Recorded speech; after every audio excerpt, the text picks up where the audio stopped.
The year is 1098 AD, and Europe is drowning in darkness. Not the darkness of night, though medieval nights are black beyond modern imagination. No candles waste precious tallow in peasant homes. No streetlights pierce the spaces between buildings. When the sun sets, the world vanishes into a void so complete that people lose their way between their house and their barn. But there is another darkness, deeper and more terrible. It is the darkness of ignorance. In this world, no one understands why food spoils. They don't know about bacteria or microorganisms. They can't explain why meat left in the sun turns green and deadly, why bread grows fuzzy and poisonous, why milk curdles and sours. They only know that food kills as often as it nourishes, and there is nothing they can do but pray and hope. Medieval people eat to survive, not to enjoy. The wealthy gorge themselves on roasted meats cooked until grey and stringy, flavoured with nothing but salt if they're lucky enough to afford salt.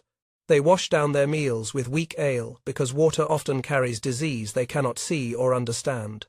The poor survive on pottage, a thin gruel made from whatever grain they can afford, boiled with onions if they have them, turnips if they don't.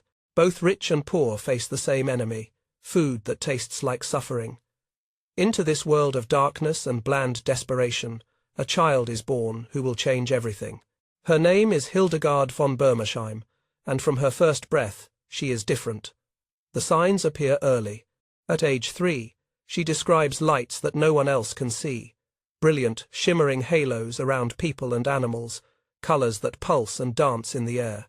Her parents, Hildebert and Mechthild, are minor German nobility living near the town of Bermersheim. They have 9 other children. They know what normal looks like, and Hildegard is not normal. The visions intensify. Little Hildegard points at empty corners and describes the figures she sees there. She predicts a calf will be born spotted, and it is. She tells her mother that a visiting cousin is carrying a child, and 2 months later, the pregnancy is confirmed. The other children whisper that Hildegard is touched by demons or blessed by angels. No one is quite sure which. Her parents are terrified. In 1098, there is no clear line between miracle and witchcraft, between saint and sorceress. A child who sees things that aren't there could bring honour to a family or destruction. Hildebert and Mechthild consult priests. They seek advice from travelling monks. And finally, they make a decision that will seal their daughter's fate. They will entomb her alive. This sounds like horror, but in medieval Europe, it is called holiness. The practice is ancient. Women seeking ultimate devotion to God can become anchoresses, hermits who enter a small cell attached to a church or monastery and never leave. The cell has a window for receiving food and perhaps another for watching religious services, but the door is sealed. Often, funeral rites are performed. The woman is considered dead to the world, alive only to God. At age 8, in the year 1106, Hildegard von Bermersheim is given to an anchoress named Jutta von Sponheim. Together with a few other young girls, she will live in a small stone structure attached to the Benedictine monastery of Disibodenberg, in the Nahe River Valley. The ceremony is sombre. Prayers for the dead echo through the church. The door closes. The seal is made. Hildegard's childhood is over. Her tomb has become her home. But something miraculous happens in that tomb. Something no one expects. Jutta von Sponheim is not just a holy woman seeking isolation. She is educated, curious, and kind. Despite their confinement, she teaches her young charges to read Latin, an extraordinary gift, in an age when most men, and certainly most women, cannot read at all. She teaches them to sing the Psalms. She teaches them the rules of Saint Benedict, the guidelines that govern monastic life, and she teaches them about plants. Their small enclosure has a garden, just a modest plot visible through one window, tended by monastery servants but advised by Jutta. In this garden grow herbs that serve as medicine, seasoning, and mystery. Sage with its soft, fuzzy leaves, rosemary with its sharp, pine-like scent, fennel with its delicate, feathery fronds and sweet, licorice flavour. Jutta knows their names and uses. She learned them from her own teachers, who learned from theirs, passing down knowledge through generations of religious women who had nothing but time and everything to learn. She teaches Hildegard. This is rue, it settles the stomach. This is feverfew, it eases headaches. This is tansy, it drives away worms and insects. But young Hildegard sees more. Her visions don't stop when the cell door closes. If anything, they intensify. She looks at the fennel plant and sees light emanating from it, green and gold and pulsing with life. She touches the leaves of sage and feels energy flowing through them, warm and vital. She tastes a sprig of rosemary and experiences not just flavor but music, as if the plant is singing its essence directly into her soul. The other girls think she's mad. Jutta watches carefully, prayer and wonder mixing in her heart. Hildegard begins asking questions. Why does fennel taste sweet? Why does sage taste earthy? Why does rosemary taste sharp? Jutta gives the traditional answers. God made them that way. Each herb has its humours. The ancient physicians Galen and Hippocrates taught that hot and cold, wet and dry must be balanced in food and medicine. But Hildegard's mind goes deeper. She starts to see patterns. She notices that when the monastery cooks add fennel to fish, the fish tastes better and lasts longer. When they use sage with fatty meats, the meat becomes more digestible. When they season bread with certain combinations of herbs, it stays fresh for days instead of going stale by afternoon. The monks of Disibodenberg begin to notice something strange. The food prepared by Jutta's small community of enclosed women food, blessed and passed through the window, tastes better than anything their own cooks produce. Much better. Visitors to the monastery start requesting meals prepared in the anchoresses style. Hildegard is only 12 years old, but already she understands something that centuries of cooks have missed. Food doesn't have to be merely safe or merely filling. With the right knowledge, it can be delicious. The years pass slowly in the anchorage. Hildegard grows from child to young woman, her body confined to a few small rooms but her mind expanding beyond any walls. She reads everything Jutta can provide: biblical texts, lives of saints, medical manuscripts copied from ancient Roman and Greek sources. She learns about the 4 humours that supposedly govern all health: blood, hot and wet; yellow bile, hot and dry; black bile, cold and dry; and phlegm, cold and wet. She learns that food and medicine are considered the same thing. Both work by adjusting the balance of humours in the body. But again, Hildegard sees deeper. Her visions show her something the old texts don't explain, something she will later call viriditas, the greening power, the life force that flows through all living things. She sees it most strongly in plants, especially fresh plants, especially herbs and spices. This force, she begins to understand, is what makes food not just nourishing but healing, not just filling but delightful. She experiments whenever she can, advising the monastery cooks through Jutta, try adding this herb to that dish. Combine these 3 spices in this proportion. Don't cook this plant too long, it loses its power. The results speak for themselves. The monastery's meals improve dramatically. The sick recover faster. Visitors increase, bringing donations. Hildegard is building power through food, though she doesn't fully realize it yet. The visions continue, growing more complex and profound. She sees the structure of the cosmos, the relationship between heaven and earth, the intricate connections binding all of God's creation together. She sees that humans are not separate from nature but part of it, and that the food we eat links us directly to the divine creative power. She tells no one the full extent of what she sees. The line between saint and heretic is razor thin, and a young woman claiming divine visions must tread carefully. So she keeps silent, watches, learns, and waits. In 1136, after 30 years in the anchorage, Jutta von Sponheim dies. Hildegard is now 38 years old. She has spent most of her life in a sealed cell. She has never travelled more than a few yards from where she entered at age 8. She knows the world only through books, visitors' stories, and the small garden visible through her window. But she knows more about food, herbs, and the hidden powers of plants than perhaps anyone else in Europe. The monks of Disibodenberg face a decision. Jutta's death means the anchorage could be closed. its handful of women dispersed to other religious houses. Or they could choose a new leader for the small community. They choose Hildegard. On the surface, it seems like a simple promotion, one enclosed woman replacing another. But something has shifted. The tomb is cracking. Light is beginning to seep through the stones. Hildegard von Bermersheim, the girl who saw visions that terrified her parents, the woman who has spent 30 years learning the secrets of creation through the window of a cell, is about to step into the world. And when she does, she will wage war on everything medieval Europe thinks it knows about food.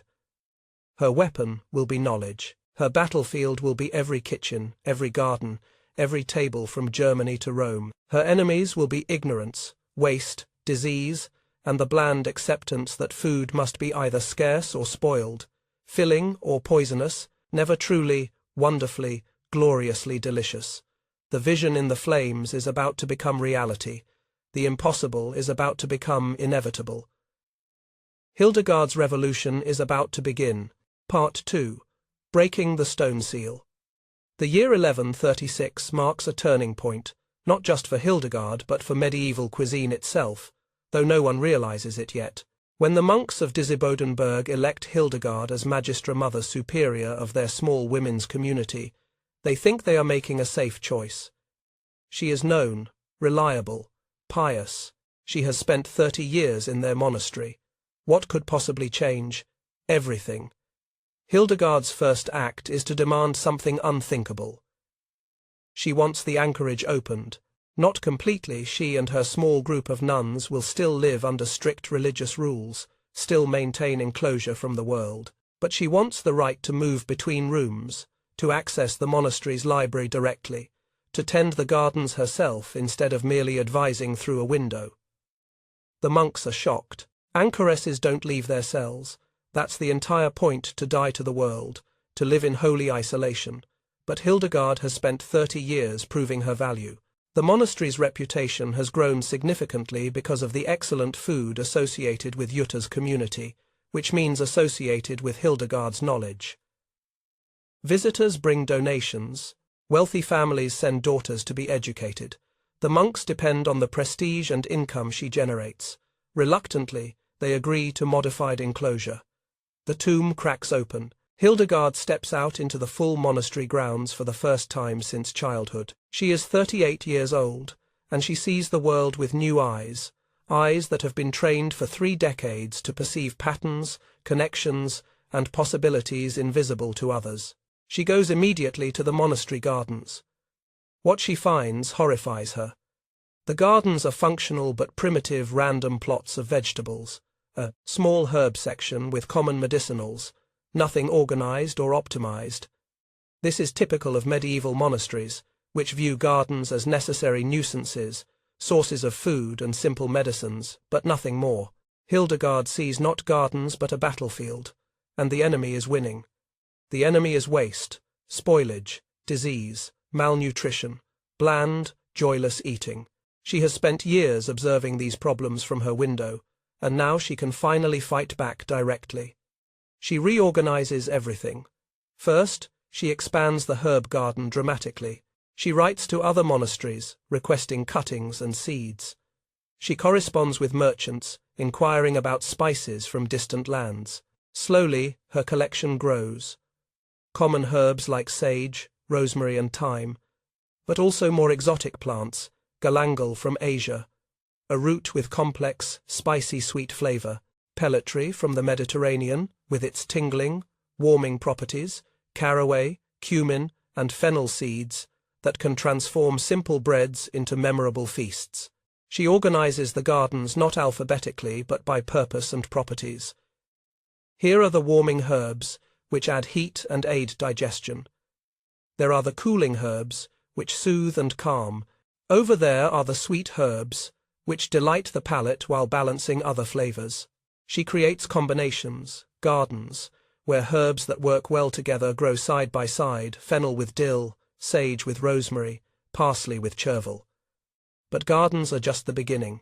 Hildegard's real revolution happens in the kitchen. Medieval cooking is based on a few simple principles, all of them wrong or incomplete. Meat should be roasted until well done. actually making it tough and flavorless. Salt is the primary seasoning, expensive and harsh when overused. Pepper is the only spice worth using. If you can afford, herbs are for medicine, not food, missing their flavor potential. Food preservation means salting, smoking, or accepting spoilage. No understanding of how herbs can help. Hildegard challenges every single one of these assumptions.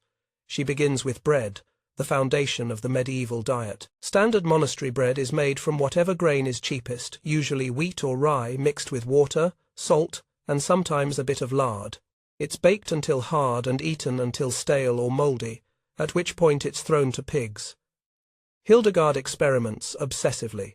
She tries adding different herbs to the dough. Rosemary creates savory complexity, caraway adds earthy depth, fennel seeds bring subtle sweetness. She discovers that certain combinations work magic. A blend of fennel, anise, and caraway creates bread that stays fresh longer and tastes so good that monks request it specifically. Then she makes a radical discovery: spelled flour.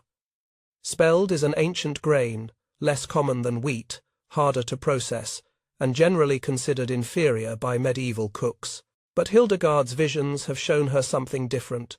She sees spelled glowing with vitality, pulsing with that green life force she calls viriditas. She insists on spelled flour for special breads. The result stuns everyone. Spelled bread has a nutty, slightly sweet flavor that wheat bread lacks. It's more nutritious. People who eat it feel stronger, more energized. It stays fresh longer. Hildegard has just rediscovered what modern nutritionists won't confirm for 800 years. Spelled has superior nutritional properties, including higher protein content and better digestibility than common wheat. But Hildegard doesn't stop with bread. She moves on to fish. Fish is a staple of medieval monastic diet, because religious rules forbid meat on Wednesdays, Fridays, and throughout Lent. That's more than half the year. But fish presents a massive problem. It spoils almost instantly. Without refrigeration, a fish caught in the morning is questionable by evening and inedible by the next day. Medieval cooks try to mask the taste of spoilage with heavy salt or expensive pepper, but everyone knows they're eating half-rotten food. Hildegard approaches the problem differently. Instead of masking spoilage, what if you could slow it down while actually improving flavor? She experiments with fennel, that delicate herb she first learned about as a child in the anchorage. Fennel has a natural sweetness and a slight licorice flavor. When she cooks fish with generous amounts of fennel, the fronds, the seeds, even the bulb, something remarkable happens. The fish tastes fresher, sweeter, more delicious, and it lasts longer before spoiling. Modern science will eventually explain why. Fennel contains compounds with antimicrobial properties that slow bacterial growth. But Hildegard doesn't need to know the mechanism. She just needs the results, and the results are spectacular. Word spreads through the monastery. Sister Hildegard's fennel fish is incredible. Visitors taste it and demand the recipe. Other monasteries hear about it and write requesting her techniques. Hildegard has created her first legendary dish, and she's just getting started. She moves on to meat. Medieval meat dishes are almost universally terrible, overcooked to ensure safety, unseasoned except for salt, tough and dry. The wealthy eat enormous quantities of it simply because they can, not because it tastes good. The poor rarely eat meat at all. Hildegard introduces the concept of herb crusts and marinades. For fatty meats like pork, she uses sage, which cuts through the richness while adding earthy complexity. For game meats like venison, she creates rubs with juniper berries, rosemary, and a touch of galangal. For poultry, she combines parsley, thyme, and lemon balm. The transformation is dramatic. Meat prepared according to Hildegard's methods tastes like something from a different world, tender, flavorful, memorable. And again, there's a practical benefit. The herbs help preserve the meat, extending its safety by hours or even days. She documents everything obsessively, writing in Latin, the language of scholars, in a manuscript that will eventually be called Physica, or Liber Subtilitatum, the Book of Simple Medicine. But it's much more than a medical text. It's a revolutionary cookbook disguised as religious philosophy. In Physica, Hildegard describes hundreds of plants, animals, metals, and stones. For each plant, she explains its properties, its uses, and critically how it should be prepared in food. She writes, "Fennel contains sweet heat. It brings joy to whoever eats it and makes for good digestion. Someone, in whatever way he is eaten, whether cooked or raw, he makes a person cheerful. Its seed, warmed by the sun's heat, has good properties." This might sound like simple herbalism, but read carefully. Hildegard is saying that fennel makes people happy, aids digestion, and works whether raw or cooked. She's describing what we would call flavor profile, nutritional benefit, and culinary versatility. She's doing food science 800 years before food science exists. She continues through dozens of herbs and spices. Galangal. If someone has heart pain, let him eat enough galangal, and he will recover. Modern research confirms galangal has cardiovascular benefits. Nutmeg. Nutmeg opens the heart of a man and purifies his senses and brings him a good disposition. Modern cooks confirm nutmeg brings warmth and depth to dishes. Ginger. Ginger is very hot and expansive. A person who is dry and already tending toward weakness should powder it and eat it with food, and it will make him warm. Ginger is indeed warming and aids circulation. But Hildegard's genius isn't just identifying individual herbs, it's understanding combinations, what modern chefs call flavor pairing. She discovers that certain herbs and spices work together to create effects greater than the sum of their parts. Fennel plus dill plus parsley equals fresh, bright, herbal complexity, perfect for fish. Sage plus rosemary plus thyme equals earthy, savory depth, ideal for fatty. Meats, nutmeg plus cinnamon plus clove equals warm, sweet, spicy blend for baked goods. Galangal plus ginger plus pepper equals sharp, hot, complex heat for special dishes. She creates what will become one of her most famous recipes, Hildegard's cookies. The recipe is deceptively simple, spelled flour, butter, honey, and a specific combination of nutmeg, cinnamon, and clove. The result is cookies that taste like Christmas, like celebration, like joy baked into golden rounds. These cookies will survive the centuries. In modern Germany, you can still buy Hildegard Kekse in bakeries and health food stores, made from her original medieval recipe. The monks of Disibodenberg watch in amazement as their monastery is transformed. Meals that were once dreary obligations become anticipated pleasures. Visiting nobles praise the food effusively. Donations increase. Sick monks recover more quickly. The entire community seems healthier, happier, more energized. Hildegard has proven something extraordinary. Knowledge of plants, applied systematically to food preparation, can make life dramatically better. Food doesn't have to be survival, fuel, or spoiled compromise. It can be medicine and pleasure combined, nourishment and delight offered together. But success breeds complications. Some monks resent this woman who has suddenly become central to monastery life. Some question whether focusing so much on delicious food is spiritually appropriate. Shouldn't monastics embrace hardship and bland simplicity? Hildegard fights back with theology. She argues that God created plants with specific properties as gifts to humanity. To ignore these gifts, to prepare food carelessly and eat it joylessly, is to reject God's generosity. Proper preparation of food honors the Creator by making full use of His creation.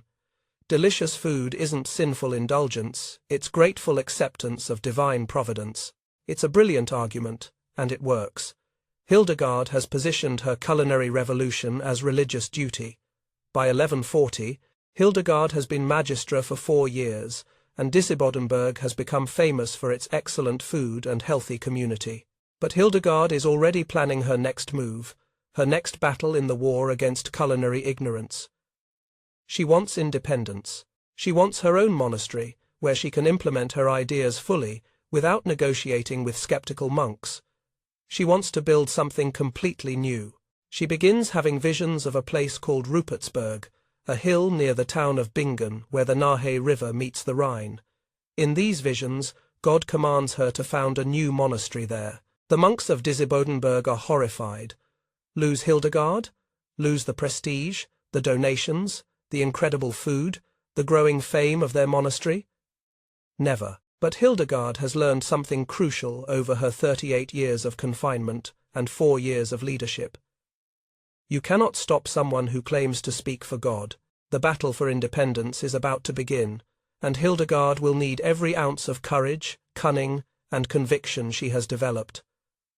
The stone seal is broken, the warrior is emerging, the revolution is spreading, and the best is yet to come. Part 3. The Divine Commander. The year 1141 marks the moment when everything changes, when Hildegard von Bingen transforms from Abbey Magistra into a force that will shake all of Europe. It begins, as all great turning points do, with a vision. Hildegard is 42 years old, kneeling in prayer in the small chapel at Disibodenberg. The morning light filters through crude glass windows, casting coloured shadows across stone floors. She has been praying for hours, as is her custom, when suddenly the world explodes into light. She will later describe it in her book, Civias, Know the Ways of the Lord. It came to pass in the 1141st year of the incarnation of the Son of God, Jesus Christ, when I was 42 years and 7 months old, that the heavens were opened and a blinding light of exceptional brilliance flowed through my entire brain. This isn't one of her gentle childhood visions. This is overwhelming, undeniable, absolute. She sees the structure of the cosmos, the relationship between God and creation, the destiny of humanity, and critically her own purpose. She is commanded to write, to speak, to teach, to share everything she has learned about God's creation, including the herbs, the foods, the healing properties she has spent decades studying. For most people, claiming to hear God's direct commands would be spiritual suicide, especially for a woman in the 12th century. Women are forbidden from teaching or preaching. They are considered intellectually inferior, spiritually weak, prone to deception by demons. A woman claiming divine visions could easily be denounced as a heretic or witch. But Hildegard has a strategy. She describes herself as a poor little figure of a woman, uneducated, weak, and frail. She claims the visions come despite her unworthiness, not because of any virtue.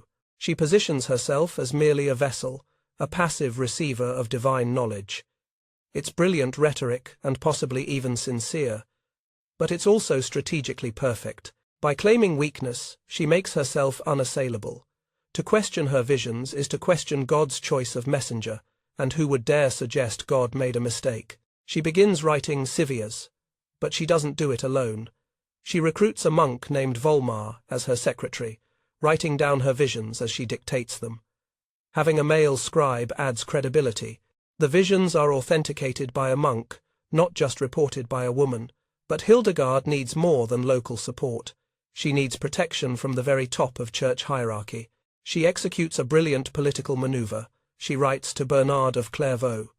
Bernard is the most powerful religious figure in Europe, more influential than many bishops, or even some popes. He is a reformer, a warrior for monastic purity, a man who toppled heretics with his words and crowned popes with his support. He is also deeply conservative about women's roles in the church. Hildegard's letter is a masterpiece of humble audacity. She describes her visions but frames them as burdens, afflictions she wishes she didn't have. She asks Bernard's advice, should she speak or remain silent? She positions him as her spiritual authority, while subtly making it clear that the visions will continue regardless of his answer. Bernard's response is cautious, but supportive.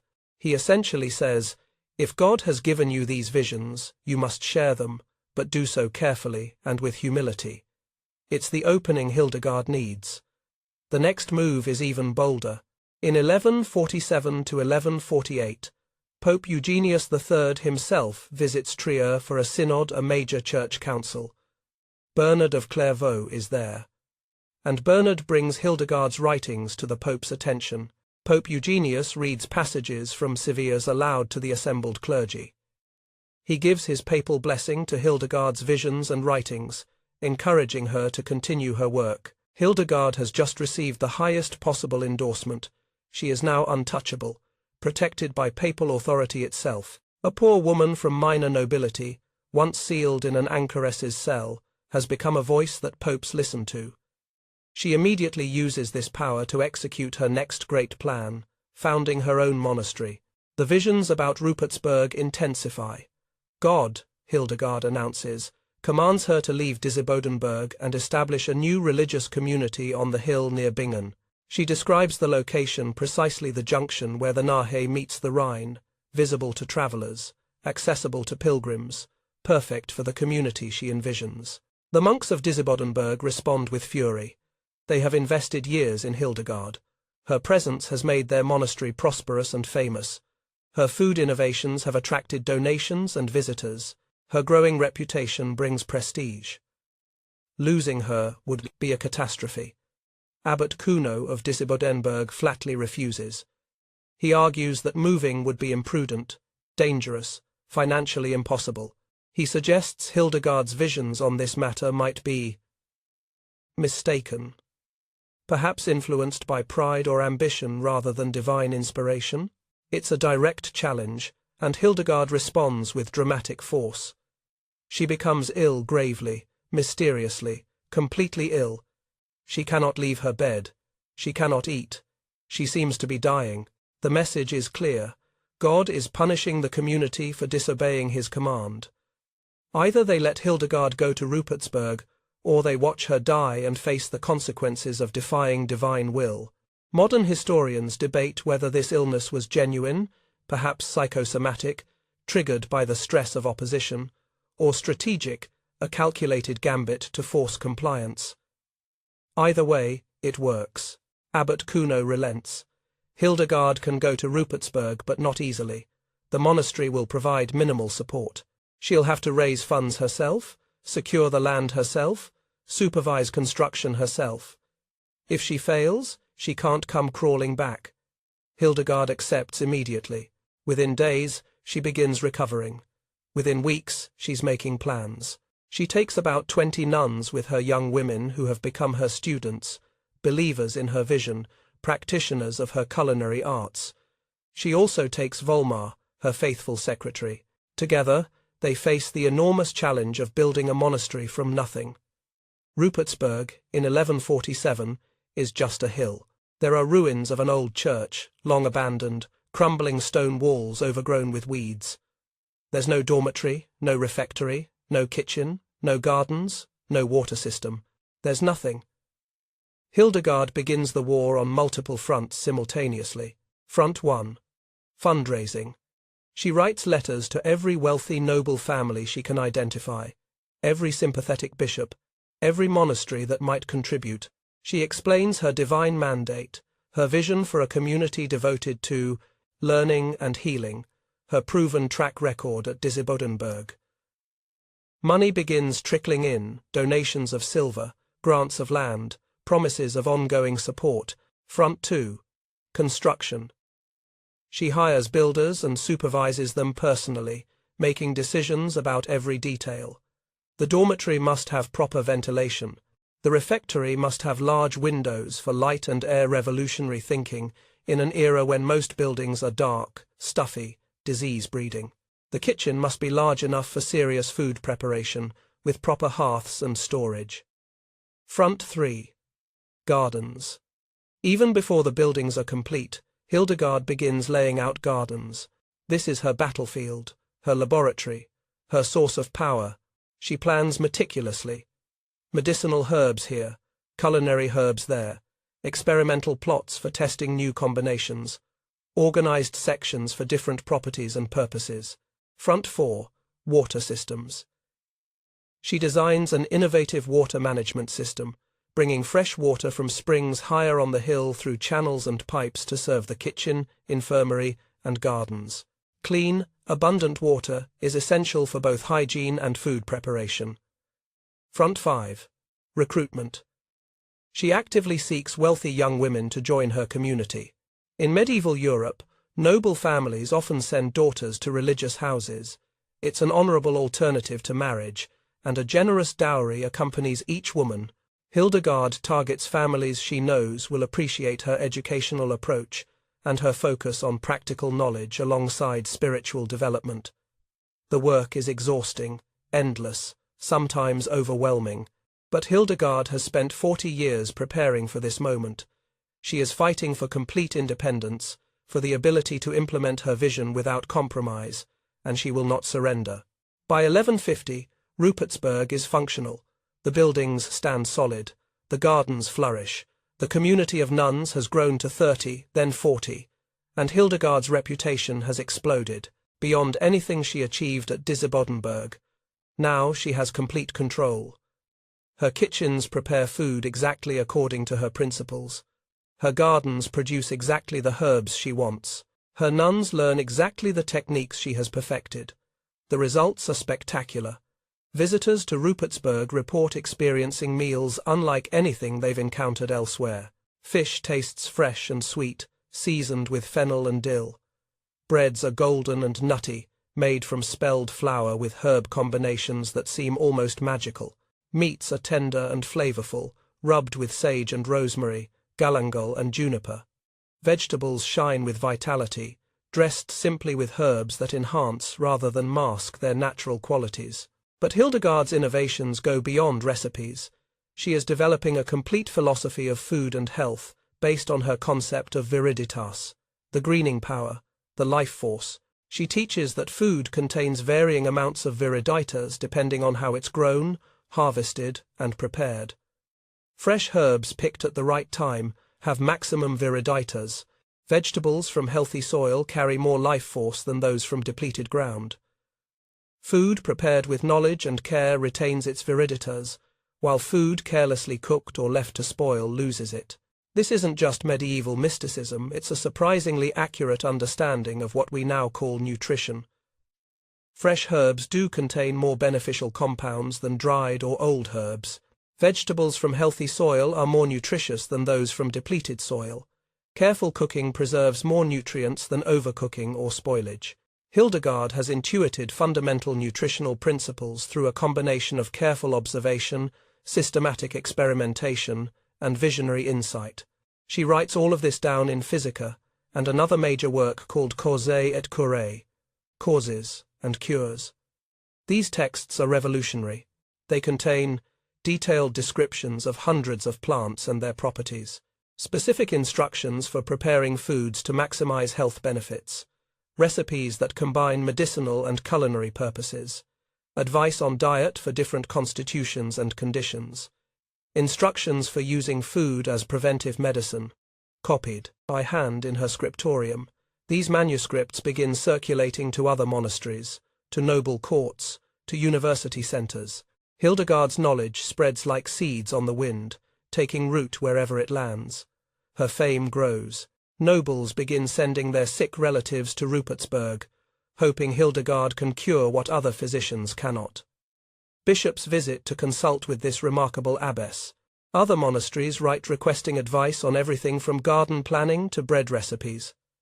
Hildegard's spice blends become legendary. Her combination of nutmeg, cinnamon, and clove for cookies is traded like treasure. Her fennel preparations for fish are copied by monastery cooks throughout Germany. Her spelled bread recipes become standards in religious houses across the region. She begins preparing special herbal wines not just for communion, but for healing and pleasure. She infuses wine with carefully chosen herbs, wormwood for digestion, sage for clarity, rose petals for heart health. These wines are unlike anything medieval Europe has tasted, complex, layered, both delicious and beneficial. The impossible invention is now undeniable reality. Hildegard has proven that with systematic knowledge of herbs and spices, food can be preserved longer, reducing waste and danger, made genuinely delicious, not just tolerable, turned into medicine, preventing and treating illness, used to honor God, making gratitude tangible.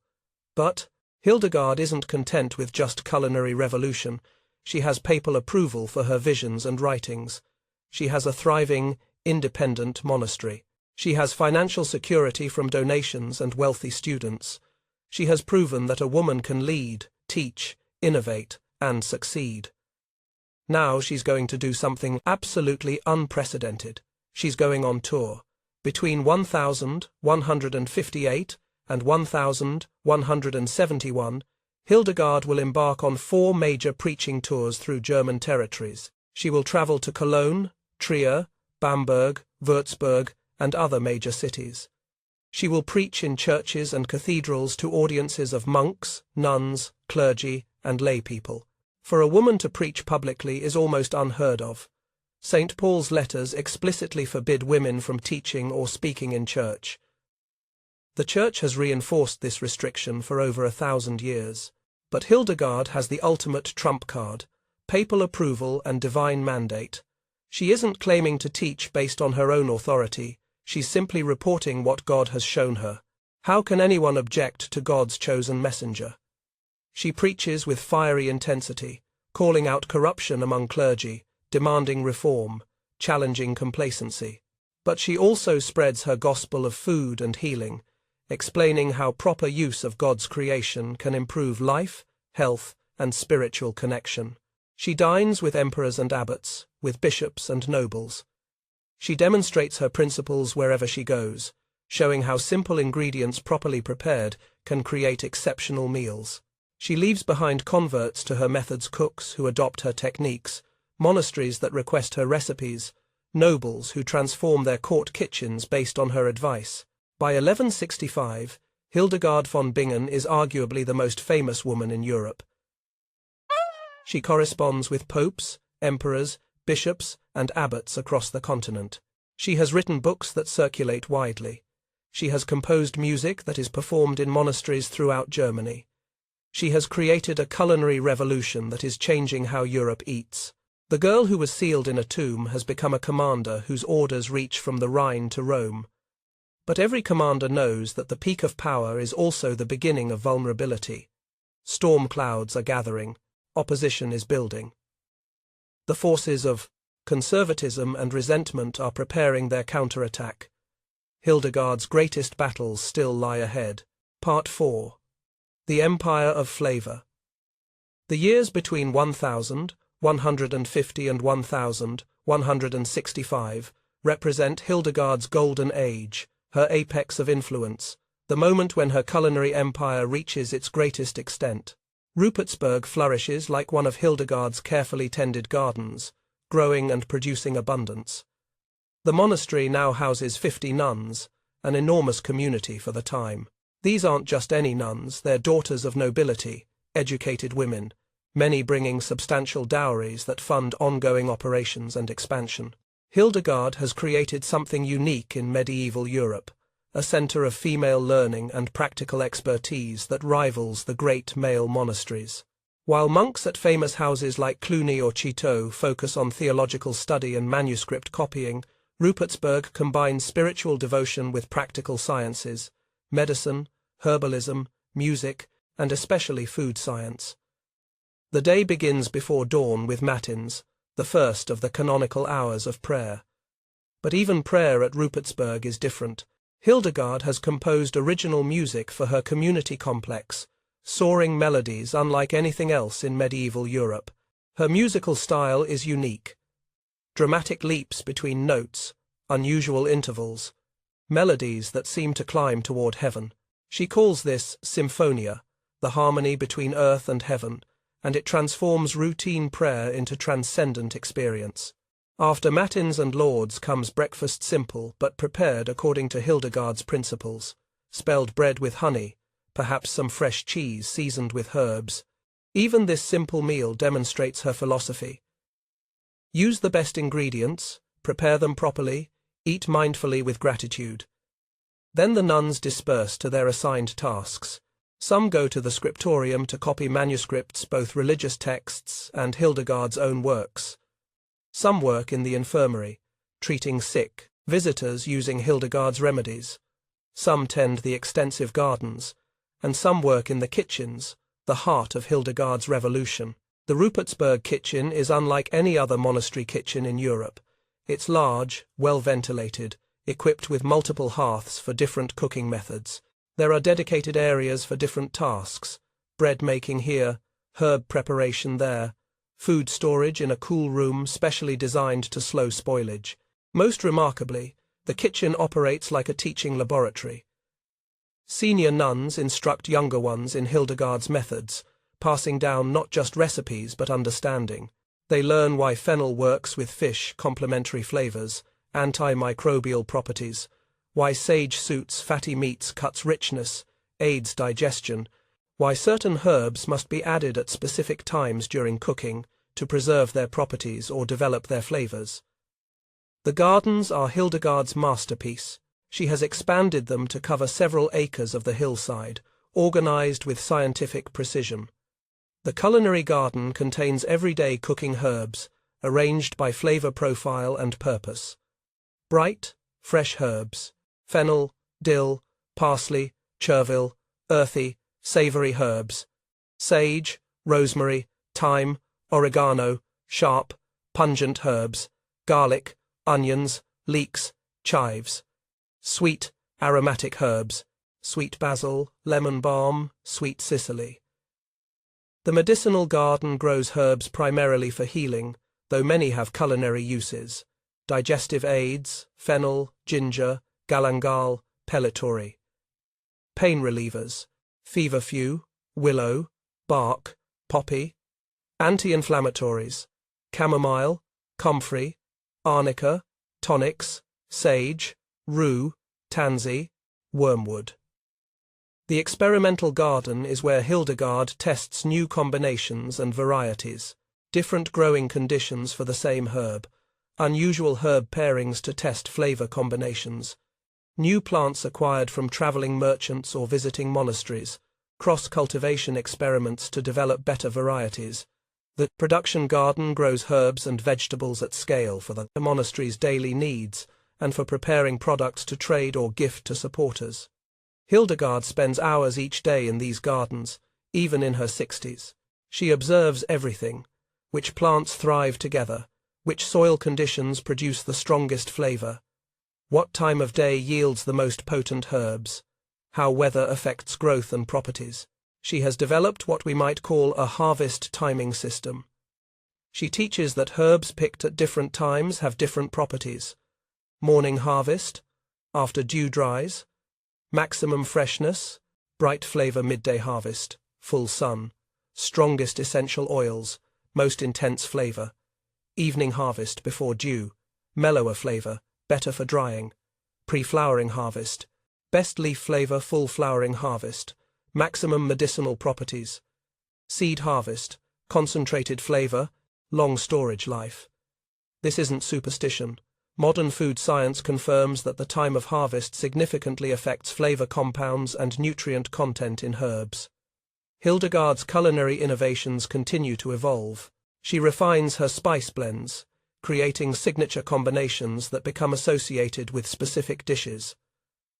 For fish, fennel-dill blend, equal parts fennel seed and dill weed, touch of parsley Mediterranean mix, fennel, lemon balm, a hint of garlic. Luxury preparation, fennel, galangal, white pepper for wealthy visitors. For meat, sage rosemary rub, for pork and lamb with juniper berries. Game preparation, rosemary, thyme, crushed bay leaves. Poultry perfection, parsley, lemon balm, a hint of nutmeg. For bread, daily spelled bread. Caraway, fennel seed, touch of anise. Festival bread, same base plus honey and butter.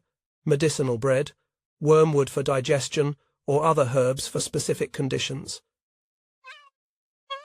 For sweets, the famous cookie blend, nutmeg, cinnamon, clove in specific proportions, honey cakes, ginger, cardamom, a touch of galangal. Special occasion, all of the above, plus rose water and saffron when available. But Hildegard's most revolutionary innovation is her concept of healing meals, complete dishes designed to address specific health conditions while still being genuinely delicious. For digestive problems, she creates dishes combining easily digested spelled, fennel, and ginger, with mild fish or poultry nourishing and healing simultaneously. For weakness or fatigue, she prepares strengthening broths with galangal, sage, and bone marrow, what she calls viriditas, in liquid form. For melancholy, what we might call depression, she makes special cookies and cakes with her warming spice blend, which she insists opens the heart and brings joy, and patients consistently report feeling better after eating them.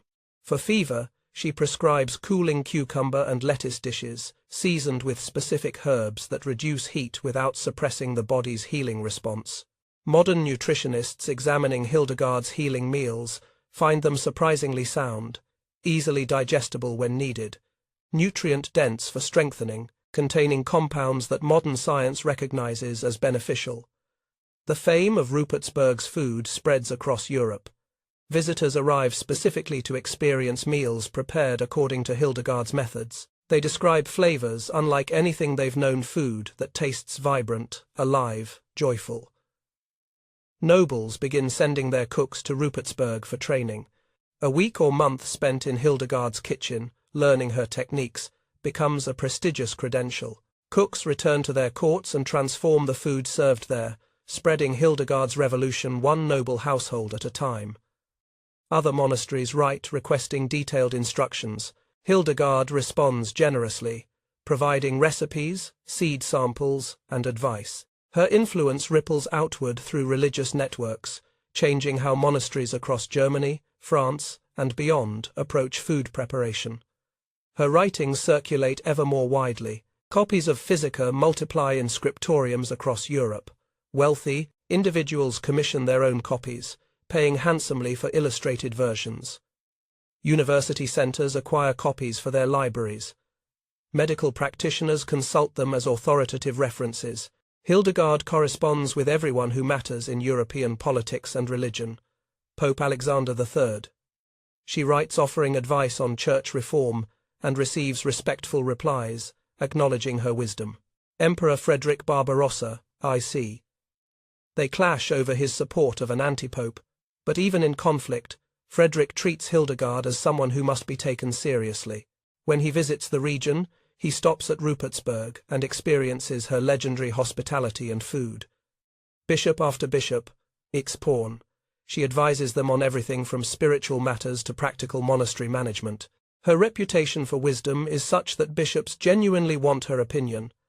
Abbots and abbesses, her network of religious contacts spans the continent. She's not just famous, she's influential, consulted, respected. But it's not just elites who benefit from Hildegard's work. Her approach to food has practical implications for ordinary people.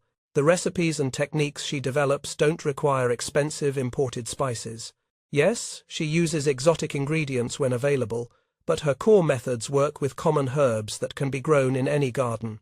Sage, rosemary, fennel, thyme, parsley. A peasant family with a small herb plot can use her principles to make their simple meals more flavorful and nutritious. Her emphasis on spelled and other wholesome grains helps spread awareness of nutritional quality. Her preservation techniques using herbs reduce waste and spoilage. Her systematic approach to preparing different foods safely helps prevent illness. Hildegard never set out to help the poor specifically. Her work is centered on her monastery and wealthy supporters. But good knowledge, once discovered, cannot be confined to elites. It spreads, adapts, filters down through society, improving life at every level. By 1165, at age 67, Hildegard has built an empire not of land or soldiers, but of knowledge and influence. Her culinary revolution has transformed how hundreds of kitchens prepare food, trained dozens of expert cooks who spread her methods, produced written guides that will outlast her life, created specific recipes that will survive for centuries, established principles of food preparation centuries ahead of their time, proven that systematic knowledge of herbs and spices can make food dramatically better. She has also founded a second monastery at Eibingen, across the Rhine from Rupertsberg, extending her reach and ensuring her work has multiple centers of practice and preservation. She continues her preaching tours, spreading her gospel to ever larger audiences. She continues writing more theological visions, more practical guidance, more musical compositions. She continues experimenting in her gardens and kitchens, refining and improving until the very end. But Hildegard is nearly 70, an extraordinary age in medieval Europe where most people die by 40 or 50. She has lived through sheer force of will, sustained by her work and her conviction that God still has purposes for her. She knows, though she doesn't speak of it openly, that time is running out. And she knows that dangerous times are coming. The church is growing more conservative, more suspicious of visionary women, more inclined to question whether a woman's influence is appropriate or dangerous. Younger clergy who never witnessed her rise to fame see only a very old woman claiming authority that makes them uncomfortable. Hildegard has fought many battles and won most of them, but the greatest test is approaching, and this time she won't emerge unscathed. The empire is at its peak, the storm is gathering, the final battles are about to begin, and Hildegard von Bingen, warrior abbess, culinary revolutionary, will face them with the same courage that saw her through 40 years in a sealed cell, the same determination that built a monastery from ruins, the same faith that has sustained her through every previous challenge. She has made food twice as delicious, she has healed thousands, she has changed history. Now she must ensure her legacy survives the coming darkness. Part 5. The Gathering Storm. The year 1170 marks the beginning of Hildegard's twilight. She is 72 years old, ancient by medieval standards. Most of her contemporaries are long dead. The world she knew as a young woman has transformed around her. But Hildegard herself remains formidable. Her mind is still sharp as monastery steel. Her will is undiminished. Her convictions burn with unquenched fire. If anything, age has made her bolder, more willing to speak uncomfortable truths, less concerned with political niceties. This boldness will nearly destroy everything she has built. The Church of the 1170 seconds is different from the Church of Hildegard's youth. A new generation of clerics has risen to power, men who never witnessed the great religious reforms of the early 12th century, who take for granted the structures that people like Bernard of Clairvaux fought to establish. These younger clerics are uncomfortable with powerful women. They have learned their theology from books that emphasize women's subordinate position. They've read St. Paul's warnings about women teaching. They've absorbed cultural attitudes that view female authority as inherently suspect, and they look at Hildegard von Bingen with deep suspicion. How did this woman gain so much influence? How does she justify preaching, writing, advising bishops and emperors? Yes, she claims divine visions, but aren't women more easily deceived by demons? Yes, she has papal approval, but that was granted decades ago. Shouldn't it be reviewed, questioned, perhaps revoked? Whispers begin circulating. Some clergy suggest that Hildegard's success comes from unholy sources. Her food tastes too good, perhaps. There's witchcraft involved. Her remedies work too well. Maybe she's made pacts with demons. Her visions are too convenient. Are they genuine or calculated deceptions? Hildegard hears these whispers. She's faced skepticism her entire life, and she knows how to fight back. She writes letters defending her divine mandate. She cites her papal approvals. She emphasizes her orthodoxy, her devotion, her humility. But the ground is shifting beneath her feet. The cultural moment that allowed her rise is ending. The brief window when a visionary woman could claim authority is closing. Then comes the crisis that nearly destroys her. In 1178, a young nobleman dies and is buried in Rupertsberg Cemetery. The details are murky, medieval records are sparse and sometimes contradictory. What is clear is that church authorities claim the man died excommunicated. He had been expelled from the church for some offence, and according to church law, excommunicated persons cannot be buried in consecrated ground.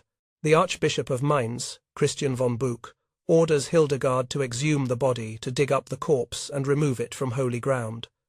Hildegard refuses.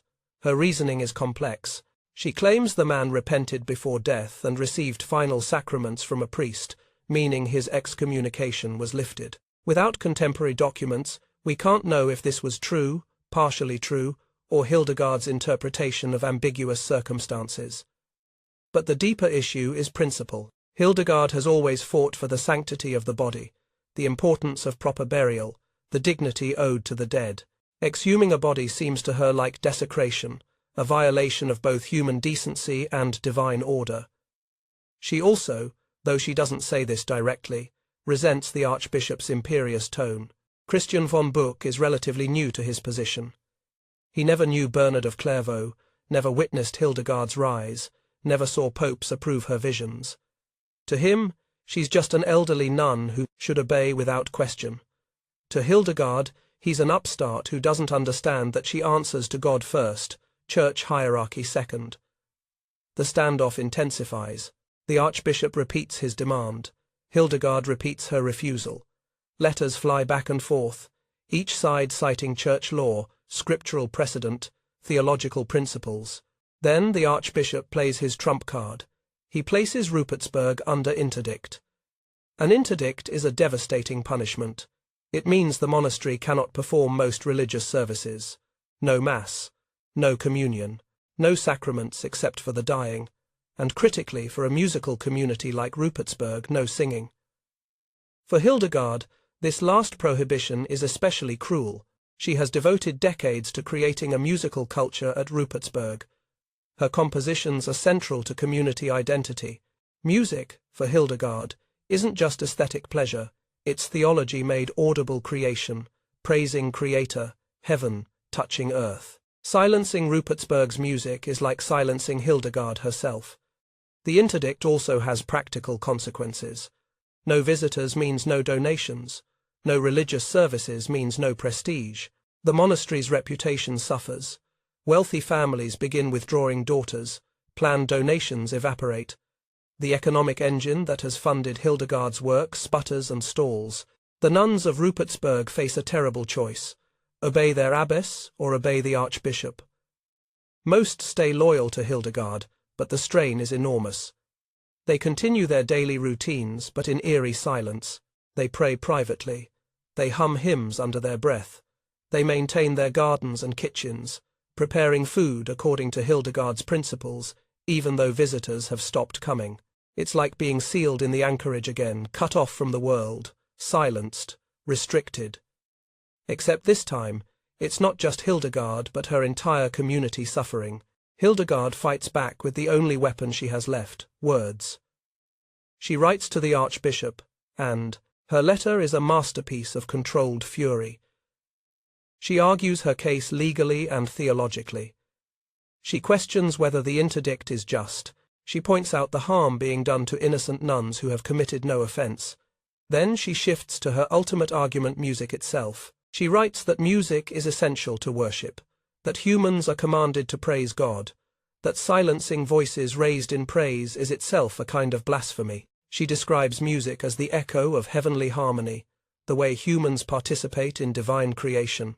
She writes, "Therefore, those who without just cause impose silence on churches in which singing to God is customary, and prohibit the singing of God's praises, will not deserve to hear the glorious choir of angels who praise God in heaven." It's both theological argument and veiled threat. Silence us, and you risk your own salvation. She also makes more practical arguments. The man was buried in good faith. The priests who performed his funeral believed he was reconciled to the church. If there was error, it was unintentional. Punishing the entire community for one disputed burial is disproportionate and unjust. The letters go back and forth for months. Hildegard won't back down. The Archbishop won't relent. The nuns of Rupertsberg suffer in the middle. Other bishops begin weighing in. Some support Hildegard; she has decades of credibility, and the punishment does seem excessive. Others support the Archbishop. Church law must be enforced, and a woman cannot be allowed to defy legitimate authority. As the standoff continues, Hildegard faces a personal crisis. She is 79, then 80 years old. Her body is failing even as her mind remains sharp. She suffers from chronic pain, probably arthritis and other age-related ailments. The stress of the interdict exacerbates everything. She begins to wonder, is this how it ends? After everything she's built, everything she's accomplished, will she die under interdict? Her community silenced? Her legacy tarnished? The thought is unbearable. She redoubles her letter-writing campaign. She appeals to every bishop she knows, every abbot, every influential figure in German religious life. She doesn't beg, Hildegard never begs, but she argues, cajoles, reasons, and occasionally threatens. Slowly, the tide turns. Several powerful bishops send letters to the Archbishop of Mainz, suggesting that perhaps the punishment is excessive, perhaps a compromise could be reached, perhaps mercy might be more appropriate than continued severity. The Archbishop faces a calculation. Is this battle worth the political cost? Hildegard may be old, but she still has powerful supporters. Continuing the interdict makes him look petty and cruel, especially as more bishops quietly express disapproval. In early 1179, after months of interdict, the Archbishop finally relents. The conditions are murky. Possibly Hildegard agreed to perform some symbolic penance. Possibly she provided additional evidence about the dead man's reconciliation. Possibly both sides simply agreed to drop the matter with face-saving compromises. The interdict lifts. Music returns to Rupertsberg. Masses resume. The community can breathe again. But the damage has been done. Hildegard's health has been permanently weakened by the stress. Several nuns have left during the crisis, unwilling to endure the uncertainty. Donations remain lower than before. The monastery's prestige has been damaged. More importantly, the entire affair has revealed how vulnerable Hildegard's legacy is. One hostile bishop could have destroyed everything. Only her personal reputation, built over 60 years, saved Rupertsberg. But what happens after she dies? Who will defend her community then? Who will protect her writings, her recipes, her methods, her revolution? Hildegard knows she doesn't have much time left. The interdict has aged her rapidly. She moves more slowly now, speaks more quietly, tires more easily. But her mind remains focused on one critical task: securing her legacy. She spends her final months teaching intensively. She works with her successor, Abbess Hildegund, sharing not just information, but wisdom, how to navigate church politics, how to maintain the community's economic foundation, how to preserve the culinary and medicinal traditions. She orders additional copies made of her major works, distributing them to monasteries across Europe. The more copies exist, the harder it will be for her knowledge to be lost or suppressed. She writes final letters to her network of supporters, essentially creating a protective web around Rupertsberg. She reminds bishops and abbots of their connections to her community, subtly asking them to watch over and protect her nuns after she's gone. She reviews her garden systems with the nuns responsible for maintaining them, ensuring they understand not just what to plant but why, not just how to prepare herbs but what principles guide their use. She supervises the kitchen one last time, watching younger nuns prepare meals according to her methods, correcting technique here, explaining principle there, passing down the last secrets of her impossible invention. And she prays. She prays that her work will survive. She prays that the revolution she started will continue. She prays that future generations will understand that food can be delicious and healing, that pleasure and health can unite, that God's creation offers abundance to those with wisdom to receive it. The storm has battered her but hasn't broken her. The empire has been shaken but still stands. The legacy is vulnerable but defended. As summer 1179 approaches, Hildegard knows her time is nearly over. She has fought her last battle with church authorities. She has secured what protections she can for her community. She has documented her knowledge and distributed it widely. Now, all that remains is the final journey. The warrior is tired. The revolutionary is old. The impossible, the woman who changed how Europe eats, is ready to rest. But first, one final vision awaits. Part 6. The Final Vision, September 1179. The leaves are just beginning to turn on the hills around Bingen. The grape harvest is underway in the vineyards that climb the slopes above the Rhine. The air carries that peculiar late summer quality, still warm but with hints of autumn chill in the morning and evening. In her room at Rupertsberg, Hildegard von Bingen is dying.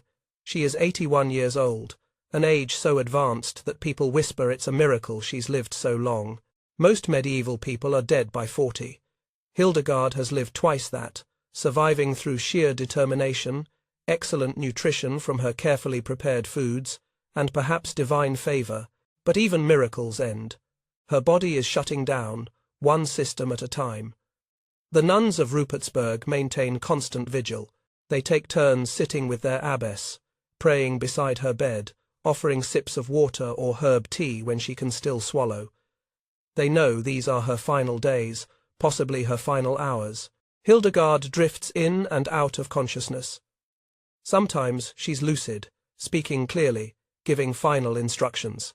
Sometimes she's far away, caught in visions that only she can see, speaking words that make sense only to her. When lucid, she focuses on essentials. She calls for Abbess Hildegund, her chosen successor, and speaks urgently about protecting the community. "Remember," she says, her voice barely above a whisper, "our strength comes from knowledge. Keep the gardens healthy. Keep the kitchens teaching. Keep the books safe." She calls for Sister Margaretha, who has become the community's master cook, inheriting Hildegard's culinary expertise. "The fennel," Hildegard says, gripping Margaretha's hand with surprising strength. "Always fresh fennel with fish. Not to hide bad flavor, but to honor good flavor. Teach them that. Make them understand." Sister Margaretha nods, tears streaming down her face. "I will, Mother. I promise."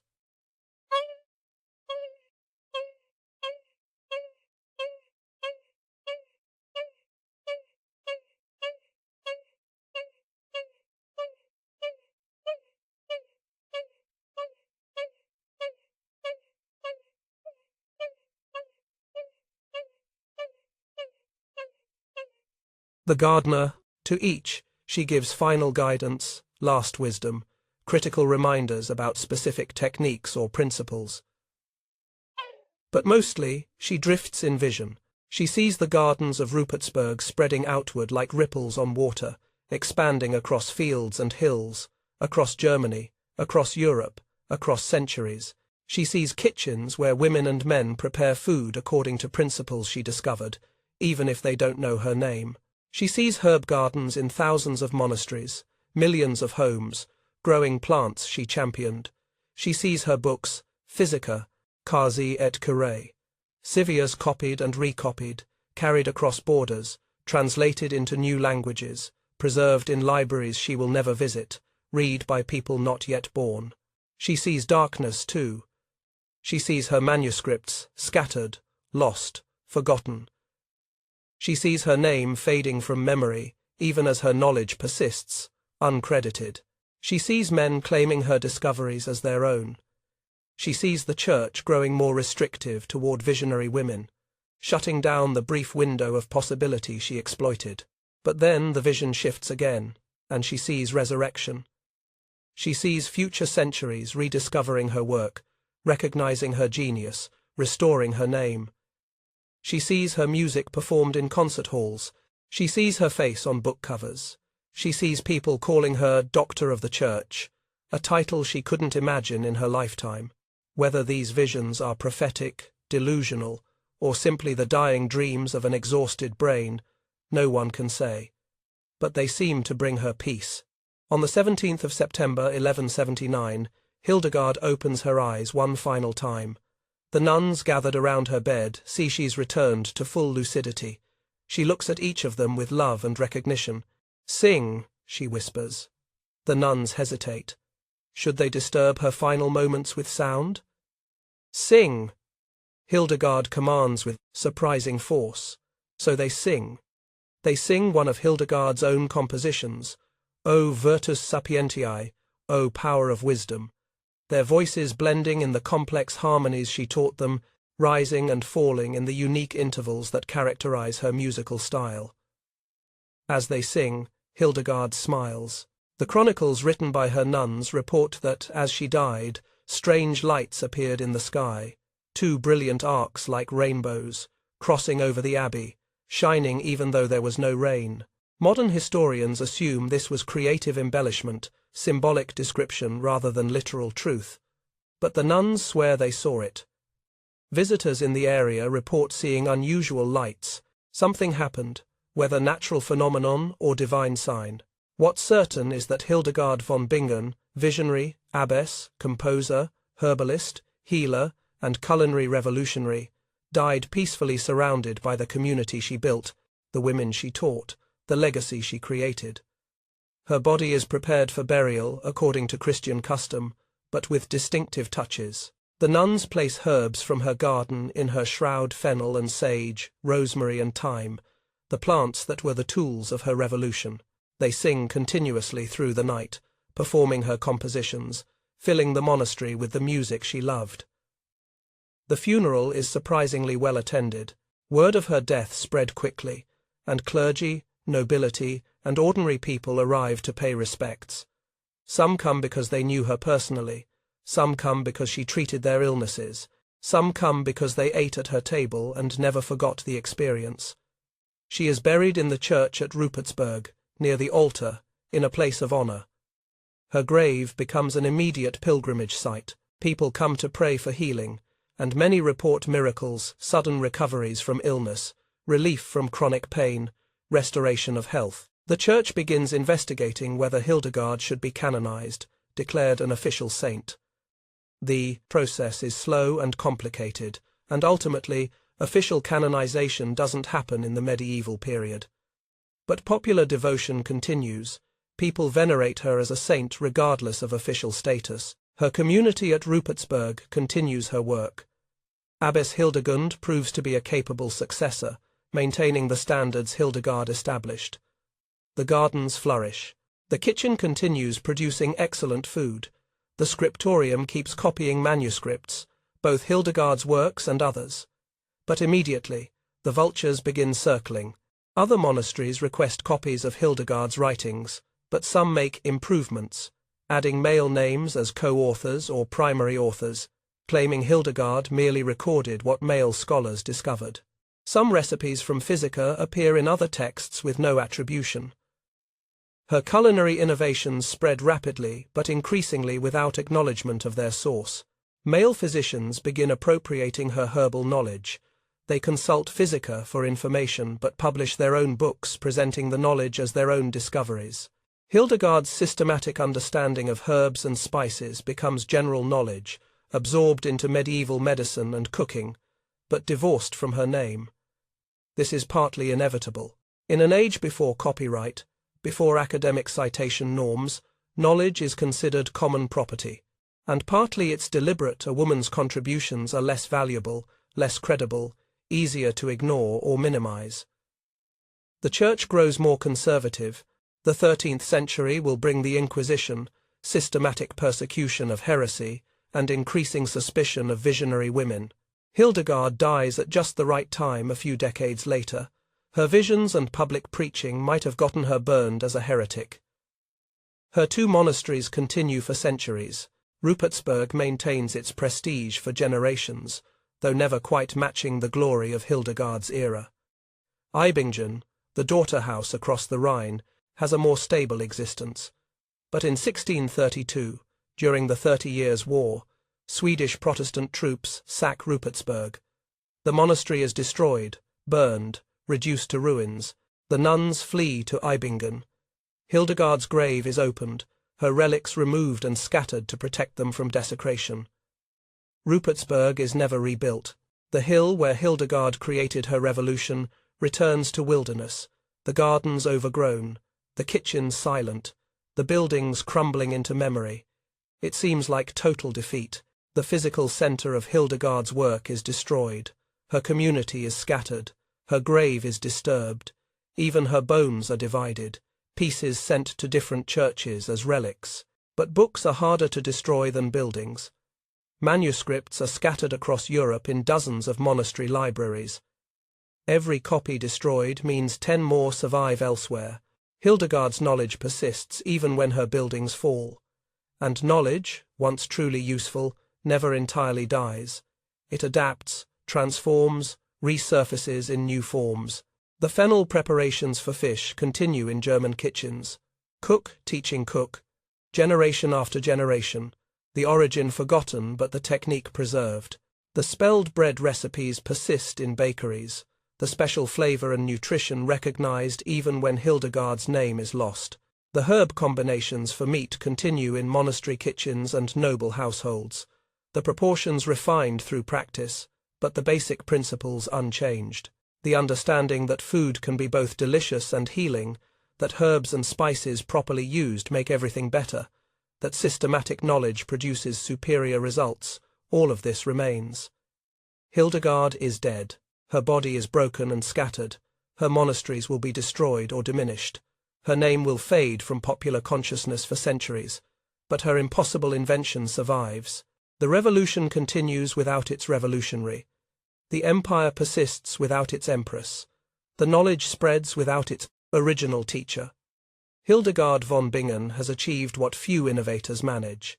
She has created something that transcends her own existence, that works independently of her presence, that continues benefiting humanity long after she can no longer witness it. As she exhales her final breath, surrounded by singing women in a monastery built by her vision, filled with gardens planted by her wisdom, she dies knowing she has won, not completely, not perfectly, but truly and permanently. The vision is complete, the mission is accomplished, the warrior can rest. But the story isn't over. Stories like Hildegard's never truly end. They sleep, waiting for the right moment to awaken. And centuries later, that moment will come. Part 7. The Resurrection of a Legend. For 400 years after her death, Hildegard von Bingen sleeps in history's shadows. Not completely forgotten, her name appears in monastery records, her books sit in libraries, her relics are venerated in churches. But she's obscure, known only to specialists, medieval scholars, and the nuns of Eibingen who maintain a quiet devotion to their community's founder. The Renaissance arrives, and scholars rediscover classical learning from Greece and Rome. They're not interested in medieval German nuns. The Enlightenment champions reason over revelation, science over mysticism.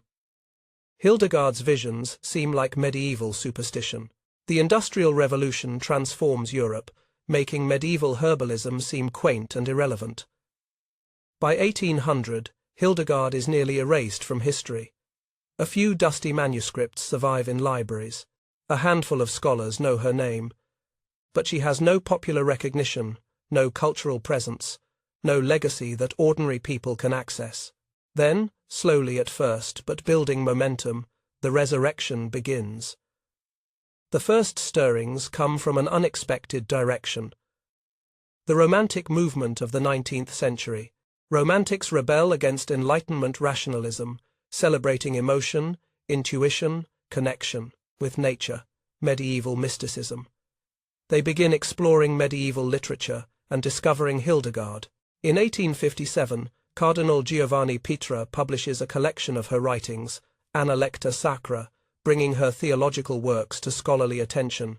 It's a small step, just a few academics taking interest, but it's a beginning. Then, in 1903, a Benedictine monk named Hildebrand Menzel publishes the first serious biography of Hildegard in German. Suddenly, German speakers can learn about this remarkable woman from their own history. Interest grows, particularly among Catholics looking for powerful female role models within church tradition. But the real resurrection begins in the late 20th century, gathering force through several convergent movements.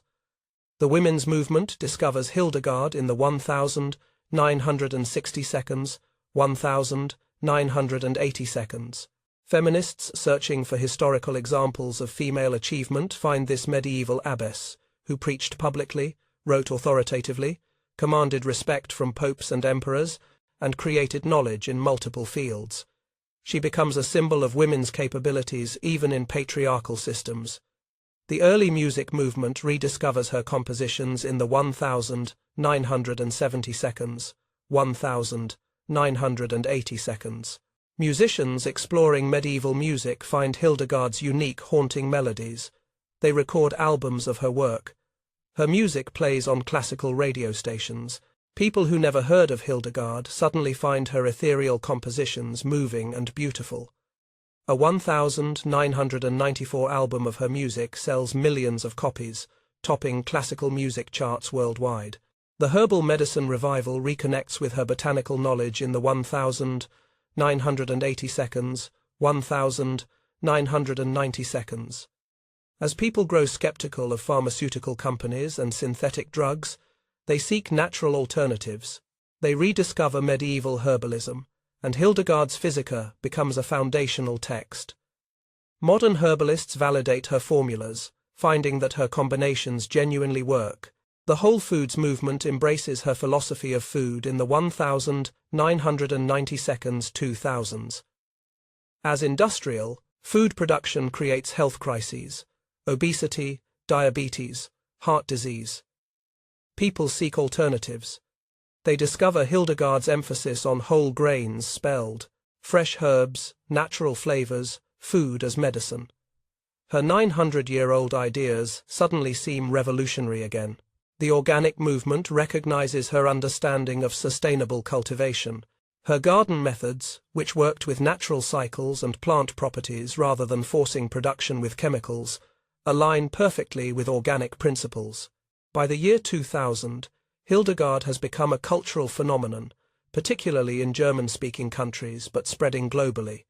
In Germany, you can now find Hildegard bakeries selling spelled bread and her famous cookies, according to original recipes, Hildegard health food stores, featuring products based on her formulas, Hildegard healing centers, offering treatments using her herbal remedies, Hildegard restaurants serving meals inspired by her culinary principles, Hildegard gardens recreated at historical sites with herbs arranged according to her specifications.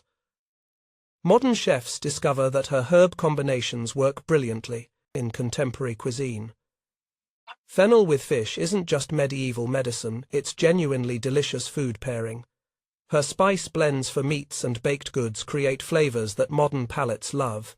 Food scientists analyze her methods and find sophisticated understanding. Her timing of herb harvests aligns with when flavor compounds peak. Her preservation techniques using herbs work, because those herbs contain antimicrobial compounds. Her healing meals contain nutritional combinations that modern dietetics recognizes as beneficial. She's not just lucky or mystical, she was genuinely brilliant, discovering through observation and experimentation principles that required scientific instruments to fully understand. In 2012, Pope Benedict XVI declares Hildegard a Doctor of the Church, only the fourth woman ever to receive this highest theological honor.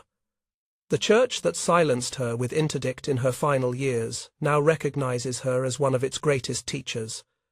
The official recognition brings more attention. Scholars produce new translations of her works. Documentaries explore her life. University courses study her contributions to medicine, music, theology, and food science. But the most meaningful resurrection happens in ordinary kitchens. A woman in modern Berlin bakes Hildegard's spelled cookies for her family. A chef in New York creates a fennel-crusted salmon inspired by Hildegard's methods. A gardener in California plants herbs according to Hildegard's garden design. A baker in rural Germany continues making spelled bread using recipes passed down through centuries, unaware he's preserving Hildegard's legacy. The impossible invention that food could be made twice as delicious through systematic knowledge of herbs and spices has become obvious.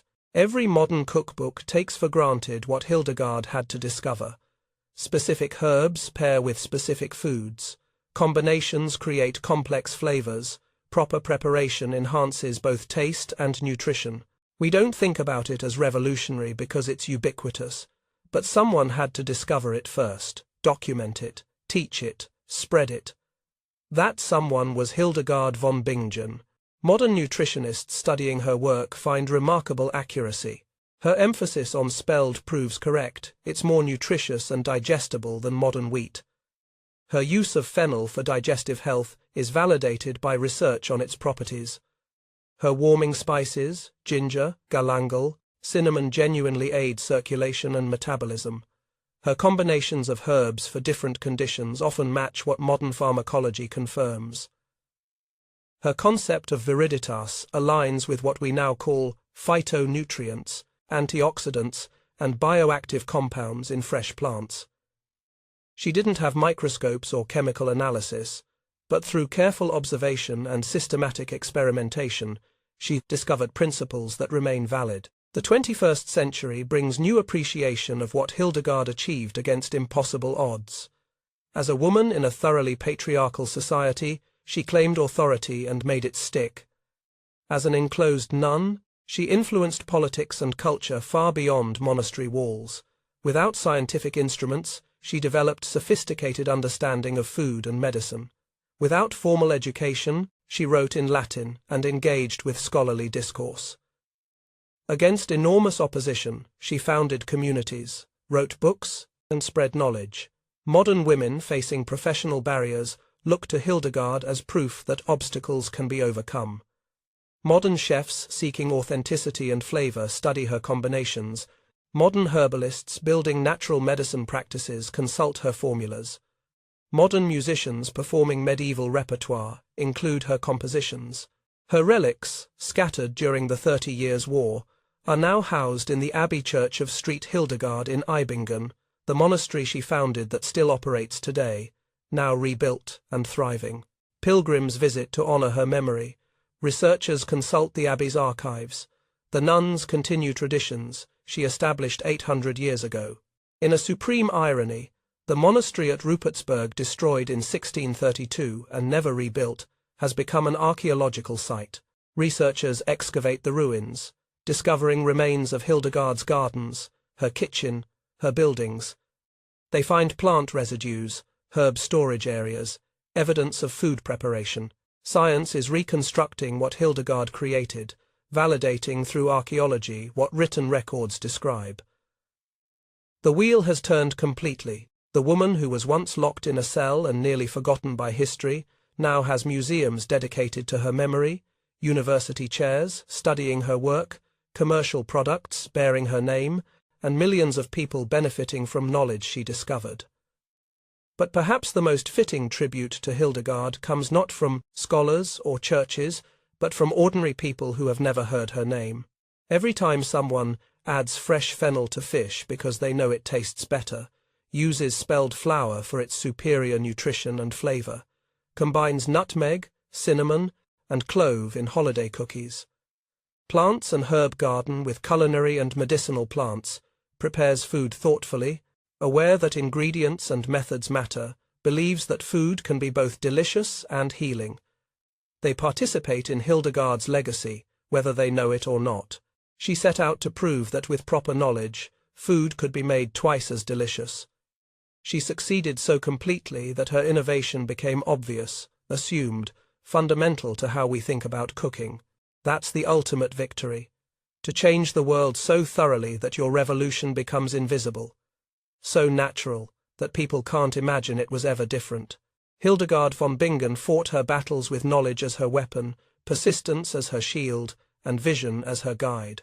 She faced confinement, opposition, poverty, skepticism, and the crushing weight of medieval patriarchy.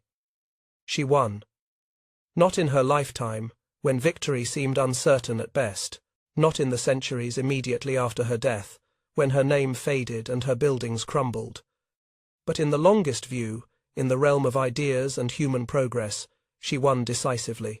A girl sealed in a tomb became a woman who opened windows for all humanity, showing that creation offers abundance to those with wisdom to receive it, that food can be joy as well as nourishment, that one person with knowledge and determination can change the world. The epic chronicle reaches its conclusion not with death but with resurrection, not with endings but with beginnings that never cease, not with a tomb sealed shut but with gardens forever blooming, kitchens forever cooking, and people forever tasting the fruits of one medieval woman's impossible invention. The revolution continues, the knowledge spreads, the legacy endures. Hildegard of Bingen has become immortal, not through sanctification alone, but through the simpler magic of useful knowledge, lovingly taught, carefully preserved, and endlessly valuable. Every delicious meal is her victory, every healing herb is her gift, every garden planted with wisdom is her monument. She made food twice as delicious. She made life immeasurably better. She made the impossible inevitable, and her story, from sealed cell to eternal fame, from darkness into light, from suppression to celebration, proves that truth cannot be permanently buried, that knowledge once discovered will resurface, and that one person's vision truly seen and courageously pursued can echo through centuries, feeding bodies and souls long after the visionary has gone. The epic chronicler's tale is complete. The warrior has rested and risen. The legend lives forever.